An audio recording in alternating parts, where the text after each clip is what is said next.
बिहार में जो चुनाव वो जातीय समीकरण आधारित है। और जो हमारा मगध क्षेत्र है उसमें खास करके भूमिहारों का एक डोमिनेंस इम्पैक्ट रहा है। बिल्कुल। और नीतीश जी को भी इस क्षेत्र में जो जनसमर्थन चाहिए, वहाँ एक ऐसे अनुभवी और कद्दावर नेता की आवश्यकता है। जदयू के वोट बैंक को कहीं इंटैक्ट करेंगे हाँ, जनसभा को करेंगे अखिलेश सिंह या रामजदन सिन्हा, तो ये मानना ये कद्दावर हैं, लेकिन इनके पास मैनेजरियल स्किल्स थी।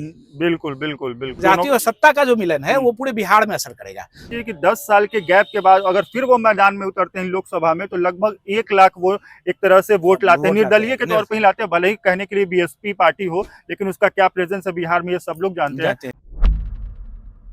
साल 2025 बिहार का चुनावी साल है और इस चुनावी साल में अब महज 2-2.5 महीने का समय बच गया है वोटिंग होने में। अब इससे पहले नेताओं का दल के साथ और नेता के साथ जुड़ने का सिलसिला भी शुरू हो गया है। इस कड़ी में आज ये खबर आ रही है कि नीतीश कुमार के पुराने साथी पूर्व सांसद अरुण कुमार अब जदयू का दामन थामने वाले हैं। वो कल यानी कि 4 सितंबर को नीतीश कुमार की मौजूदगी में जदयू का दामन थामेंगे। ये सब लोग जानते हैं कि एक समय में नीतीश कुमार और अरुण कुमार की क्या दोस्ती थी और उनकी क्या केमिस्ट्री थी। बीच में कुछ तल्खियां बढ़ी और दोनों अलग हो गए, लेकिन अब इस चुनावी साल में दोनों का साथ आना कई मायनों में चर्चा का विषय है। इन सब सारे मुद्दों पर हमारे साथ बातचीत करने के लिए पटना विश्वविद्यालय के प्रोफेसर डॉक्टर गौतम कुमार हैं। इनसे हम समझेंगे कि क्या मगध का जो क्षेत्र है उसमें भूमिहार कुनबा को बढ़ाने के लिए जदयू अरुण कुमार को साथ ला रही है। आपको क्या लग रहा है सर?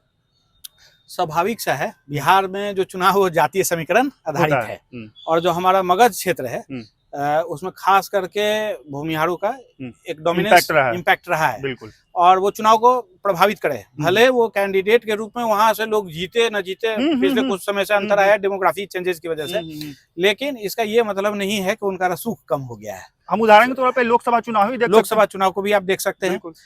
और सारी पार्टियां एक शक्तिशाली समुदाय है राजनीतिक रूप से। मेरा ये मानना है कि भले ही संख्या में कम हो लेकिन ताकत में है। और कई जगह तो आप इसको कह सकते हैं कि अब ये चाणक्य की भूमिका में है। जहां भी है वो चाणक्य की भूमिका में, कि खुद न है लेकिन वो राजा बना रहे हैं या लोगों को बिठा रहे हैं। नीतीश जी को भी यहाँ पर शक्ति में लाने, केंद्र में लाने में, यह माना जाए कि मुख्यमंत्री बनाने में इस जाति के काफी भूमिका रही है बहुत शुरू से।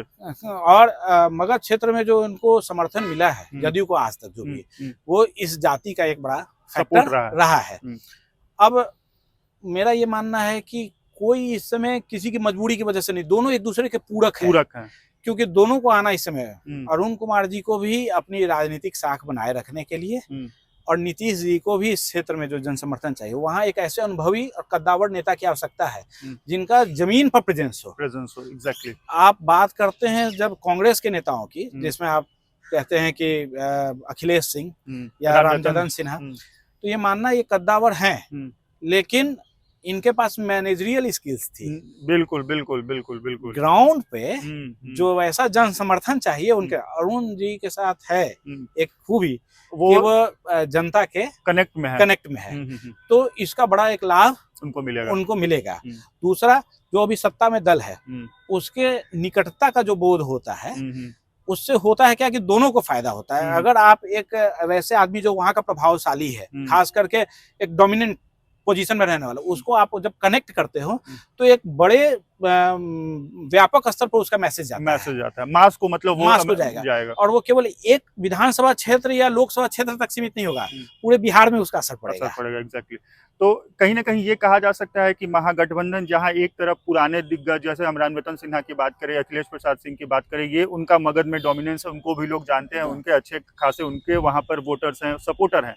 अब उसका काट जदयू ने या एनडीए ने अरुण कुमार को लाया है यहाँ पर कि वो एनडीए के साथ मिलकर काम करेंगे और इस क्षेत्र में एनडीए को मजबूती देंगे। एकदम, अगर आप ये देखिए एक तरीके से कि एक राजनीतिक वजूद भी होता है किसी व्यक्ति का, तो उनका वजूद वहाँ है, लेकिन विगत कुछ समय से आप देखें तो वो उस वजूद की प्रभावशीलता, जिसको हम कहते हैं इफेक्टिवनेस, वो कुछ फैक्टर्स होते हैं जिसकी वजह से, जैसे अगर आप अगेंस्ट चले जाते हैं तो जाहिर सा बात है कि थोड़ा सा जो वो गतिरोध पैदा होता है वो आपके राजनीतिक हैसियत को भी प्रभाव में डालता है। लेकिन सत्ता में जो लोग बने हुए हैं उनके लिए भी किसी को एकदम से नकार देना भी संभव नहीं होता है। क्यों? उसका उदाहरण है सर कि अगर हम देखें कि 2 टर्म से वो निर्दलीय चुनाव लड़े, मान लेते हैं कि इसके पहले वाले टर्म में उन्हें काफी कम वोट मिले थे, 35-40 हजार करीब वोट, लेकिन ये भी देखना चाहिए कि 10 साल के गैप के बाद अगर फिर वो मैदान में उतरते हैं लोकसभा में, तो लगभग 1 लाख वो एक तरह से वोट लाते हैं, निर्दलीय के तौर पर ही लाते हैं, भले ही कहने के लिए बीएसपी पार्टी हो, लेकिन उसका क्या प्रेजेंस है बिहार में ये सब लोग जानते हैं। तो कहीं ना कहीं इसी सब सारी चीजों को देखने के बाद तो जदयू और इनका मेल नहीं हुआ है। और एक और चीज आप ध्यान देंगे, जो पुराने जो दिग्गज होते हैं इस क्षेत्र में, राजनीति में जो सक्रिय होते हैं, उनका वोट बैंक जो होता है ना, वो केवल एक जाति विशेष नहीं होता है, क्योंकि उनकी प्रभावशीलता, वो कनेक्शन जो है ना, वो अदर जाति में भी मेंटोर की तरह काम, वो एक मेंटोर की तरह काम करते हैं। और वो चूंकि वो कई दलों में भी उनका रहना आना जाना हुआ है, तो उनका कनेक्शन हर जगह से है। तो मतलब थोड़ा थोड़ा ही करके एक जातीय अलग विशेष समुदाय से भी उनको समर्थन मिल जाता है, कनेक्टनेस तो हो ही जाती है। और अगर आप देखें कि सत्ता के दृष्टिकोण से एक समीकरण जो है ना, वो बहुत बड़े राजनीतिक परिदृश्य का एक परिचायक होता है। आप केवल ये मत देखिए कि जदयू और आपस में अरुण कुमार जी, एक जाति और एक सत्ता, बिल्कुल बिल्कुल समझ गए, एक जाति और सत्ता का जो मिलन है वो पूरे बिहार में असर करेगा और जगह लोगों को प्रेरित करेगा। जैसे हो सकता है कि हमारी जो भूमिहार जाति जिसको हम लोग कहते हैं, उसमें कहीं ना कहीं थोड़ा बहुत जदयू के प्रति विकर्षण भी रह के हुआ है, विकर्षण हुआ। और ये वैसे जगह पे जा करके जदयू के वोट बैंक को कहीं इंटैक्ट करेंगे हाँ, जनसभा को करेंगे। तो एक जगह से जब जुड़ाव होता है, तो जो थोड़ा बहुत नकारात्मक प्रभाव भी होता है, वो उनके मन में भी आता है कि अच्छा चलो पैसिफाई हो जाते हैं हम लोग, क्योंकि अभी हमें जाना है उधर ही जिधर हमारे लोग जा रहे हैं। तो कहीं ना कहीं यह माना जा सकता है कि अरुण कुमार के आने के बाद जो मगध का क्षेत्र है, वो जदयू के लिए स्ट्रांग होगा और एनडीए वहां से अच्छी खासी सीटें निकाल कर। जी। बाकी इस वीडियो पर आपकी क्या राय है कमेंट बॉक्स में लिख के जरूर बताएं। इसके साथ ही बिहार चुनाव से जुड़े और भी खबरों को देखने के लिए चैनल को सब्सक्राइब करें। वीडियो फेसबुक पेज पर देख रहे हैं तो पेज को लाइक करें और फॉलो करें।